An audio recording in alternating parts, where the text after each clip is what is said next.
The sheriff's boots crunched on the gravel outside my barn as he delivered the news that stopped my heart. "Mr. Thompson, your horses have been seized for violating HOA rules, and there's a lien on your property." I stood there, dumbfounded, watching two trailers haul my animals away like they were junk cars. The kicker? I'm not part of any HOA. My name is Robert Thompson, 52, a third-generation farmer in Willow Creek, Tennessee. My family's land, Thompson Farm, has stood for 150 years long before subdivisions and HOAs ever crept into our rolling hills. This wasn't just a mistake. It was the start of a war I never saw coming. Life on the farm was simple before the trouble began. I'd rise at dawn, feed the chickens, check the horses, and sip coffee as the sun painted the fields gold. My 200 acres sat on the edge of what used to be quiet farmland. About a decade ago, developers swept in, turning meadows into a gated community called Sunny Hills Estates. Rows of identical houses sprouted up, complete with fake ponds and a shiny HOA to enforce their rules. At first, I ignored it. My land was mine, free and clear. What did I care about their cul-de-sacs? Then Margaret Reynolds arrived. She was the HOA president, a sharp-eyed woman in her 60s with a perm and a clipboard she wielded like a scepter. She showed up at my gate one spring morning, peering at my stables. "Mr. Thompson, I'm here to discuss your compliance with Sunny Hill standards," she said, as if my farm was her backyard. I laughed. "Ma'am, this is Thompson Farm. I'm not in your neighborhood." Her smile didn't budge. "All adjacent properties fall under our charter," she insisted.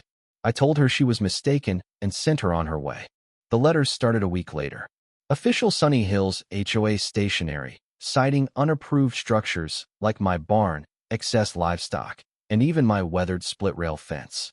Then came fines $75, $150, $600 for things like animal noise disturbances and unsightly manure piles.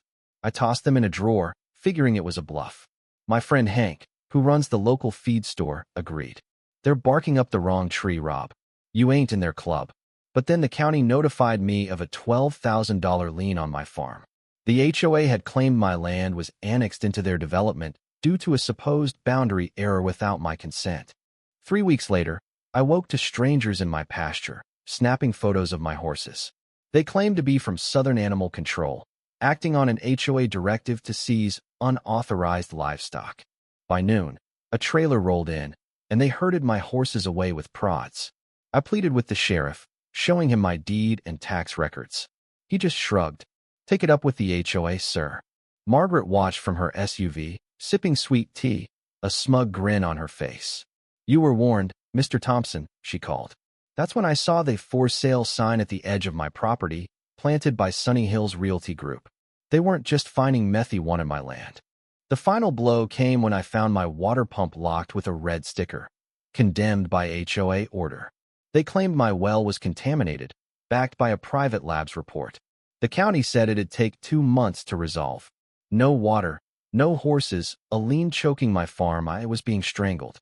I called the county, furious. A clerk named Tom explained the HOA had filed an emergency safety injunction. I hadn't authorized any tests. Tom admitted it was fishy, but said the court had tied his hands. That night, staring at photos of my dad baling hay and my grandpa with his prize mare, I felt the weight of our legacy slipping away. But my Aunt Clara, a feisty 78-year-old who lived in a cottage on the farm's edge, snapped me out of it. She'd seen it all: wars, recessions, and now this. "They stole your horses and shut off your water," she growled, slamming her cane. "We're going to the courthouse." Clara dug up our land's original deed, signed in 1872, and we stormed the clerk's office. The staff were impressed, but warned that modern zoning laws might override history. We learned Sunny Hills HOA was buying up easements to build a luxury spa resort nearby. My farm was the last obstacle. Then came a foreclosure notice. Unpaid fines and noncompliance put my land up for auction in 40 days. I sank into my porch rocker, remembering Dad's stories about keeping this farm alive through droughts and debt. Margaret had taunted me weeks earlier. "You're the last holdout, Robert. Once you're gone, Sunny Hills will thrive." That wasn't progress. It was theft. I rallied my neighbors, folks who'd been here before the developers. At a meeting in my barn, 25 showed up, sharing their own HOA horror stories. Fines for vegetable gardens, torn down fences, even a widow fined for non-compliant porch paint. Margaret was targeting us all. We formed the Willow Creek Defenders, vowing to fight back. But the next morning, a county crew arrived with a bulldozer to demolish my barn, claiming it violated HOA codes. I ran out, heart pounding, and planted myself in its path. "This barn stood since 1890, I shouted. "You'll need more than a fake order to touch it." The deputy threatened arrest, but I pulled out my phone and recorded. "Explain why you're destroying private property," I demanded, bluffing about sending the video to a news station. The crew hesitated, and the deputy ordered them to stand down until the order was verified. I'd bought time. That afternoon, we met at Hank's feed store, mapping out our fight. My neighbor Louise, 80, shared how the HOA fined her $1,500 for her quilted curtains. Another had his shed bulldozed. We assigned tasks. I'd handle legal filings, Clara would research zoning, and Hank's niece, a podcaster, would spread our story. I emailed every news outlet and land rights group I could find.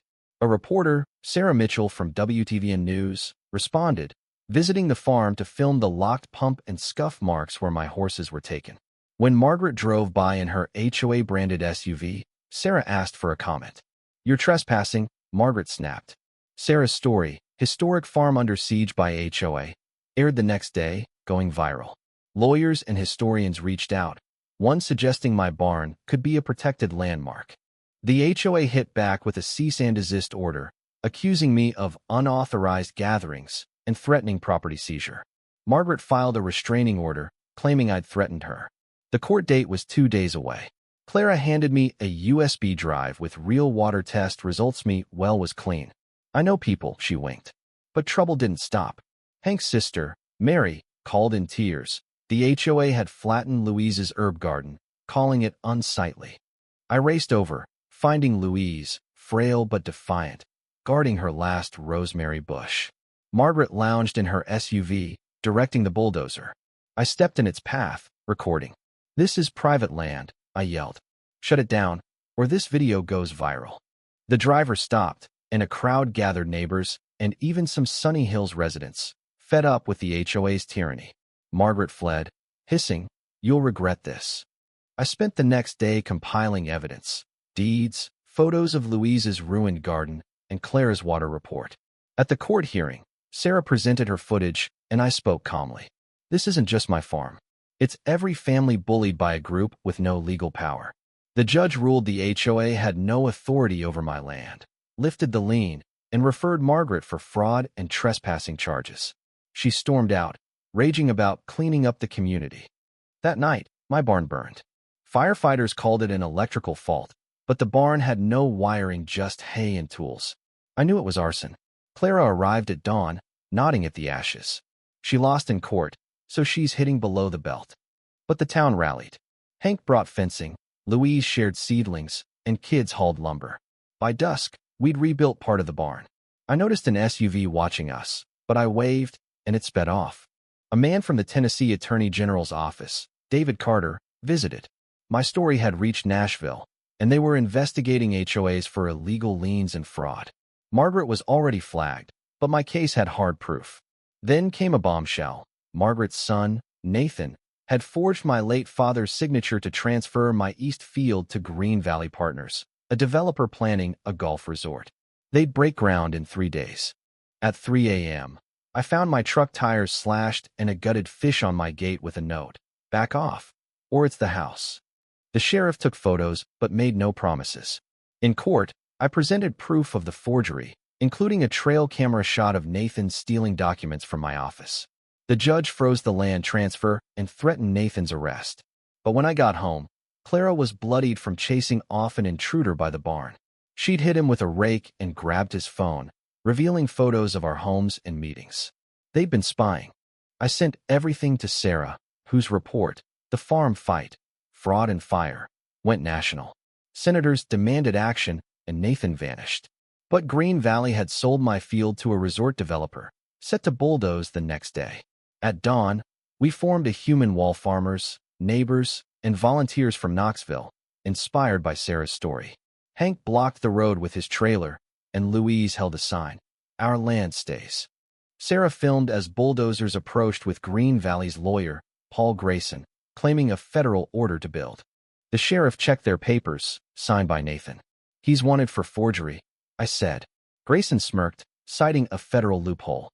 Then Sarah got a court alert. The federal judge had stayed the project, citing fraud. Grayson left, and the bulldozers retreated. We cheered, hugging under the sunrise. Clara grinned. "Told you they'd fold." Months later, Nathan was arrested for fraud and arson. Margaret fled, her house sold. The Attorney General shut down Sunny Hills HOA, and my farm was clear. We rebuilt the barn, and Louise's garden bloomed again. Standing in my field, I felt my dad's pride. We'd won not just for us, but for every family fighting greed. What would you do if your home was targeted? Share your thoughts below, especially on injustice and standing up to bullies. Let's hear your stance. Where do you draw the line?